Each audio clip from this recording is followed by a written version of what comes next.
News is your local election headquarters. We're now just 5 days away from Election Day, and servers in Massachusetts are advocating both for and against the passage of Question 5 on the state ballot. Yeah, that would impact the service industry and a proposed minimum wage for tipped workers. Our Kristin Burnell joins us with a breakdown. Kristin. Question 5 would eliminate the tipped minimum wage in the Bay State, but some restaurant workers we spoke with are opposed to the question even passing. If Question 5 passes, it's going to drastically change our dining culture. Election Day is just days away, with a series of ballot questions on the line in Massachusetts, including Question 5. Understand what you're voting for.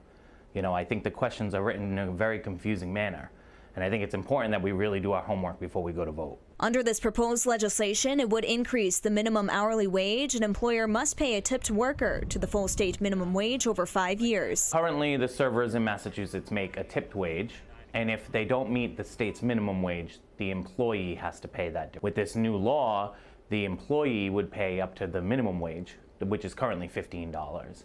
And then the tipped wage the tips that were received would be split amongst the staff. Ending the sub-minimum wage is something that's kind of a no-brainer for me. I think that the time of devaluing certain portions of the workforce is really a discriminatory practice, and it's outdated. Supporters of the ballot question, like the group One Fair Wage, say a minimum wage for tipped workers would greater financial stability and reduce employee turnover. The concept of paying all of your staff at least $15 an hour shouldn't be terrifying. That shouldn't be the reason that you're no longer profitable. A no vote to the question would mean nothing changes with the current system, something one local restaurant owner believes is best for their employees. It also will affect how diners dine and what their service levels are, and the hospitality that they expect and the special occasions that they come out for will be treated very differently. 7 other states in the country have similar legislation currently in place. Meanwhile, Governor Maura Healey is strongly opposed to Question 5,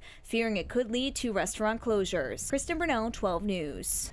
Kristin, thank you. Also in Massachusetts, if you can't make it to the polls on Tuesday, today and tomorrow are your last chances to cast your ballot early.